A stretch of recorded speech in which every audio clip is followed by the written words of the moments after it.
Hello and welcome to another fun-filled edition of Adam's Music Box. Well, in an age of violence in movies and sex on TV, not much can shock people.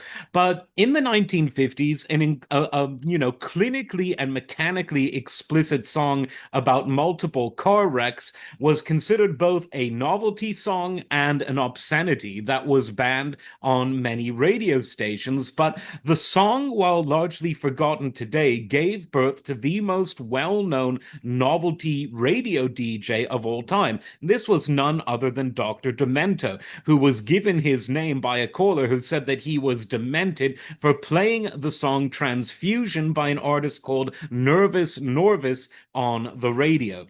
Now, the song came out in May of 1956, and it was a very lo-fi recording because the artist known as Norvus never really was one to have a great deal of financial success and great studio time, but it was released. It was a professionally released record, and it featured many crude sound effects of car wrecks and earned its name because of the blood transfusions that he would have to receive after in seemingly intentionally reckless driving. Now, why is any of this important? Well, the novelty song has always been a very interesting component of, frankly, folk music, because the idea of being humorous to the point of being obscene is something as old as musical storytelling itself. But in the age of mass media, the idea of the novelty song took on a life of its own. Now, some of these songs were just straight up parodies of an existing song. Think Weird Al Yankovic, probably the most famous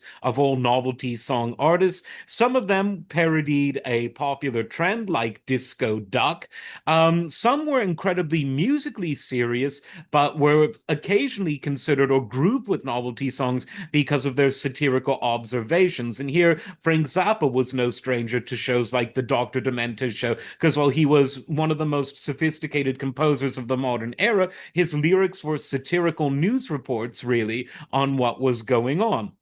Now, again, who's to say who the first is in any genre? But Norvus was certainly, I think you could say, one of the first to really concoct a novelty song that did what it's supposed to do. It made some people laugh, it made some people angry, and it helped create a career for Dr. Demento, who decided, if I play these crazy, zany, weird offensive to some songs, that's going to be my thing. And that became his thing. And it still is. Dr. Demento is still doing his thing online to a select audience. They're not quite as select as mine, I tell you what.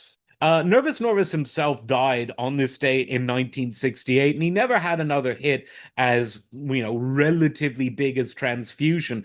But in creating the man, the myth, and the legend of Dr. Demento, who thereby gave Weird Al his first taste of fame, it really did set off a chain of events that was really, you could say, a novelty song pileup.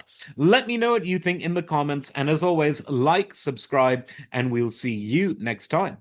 Take care.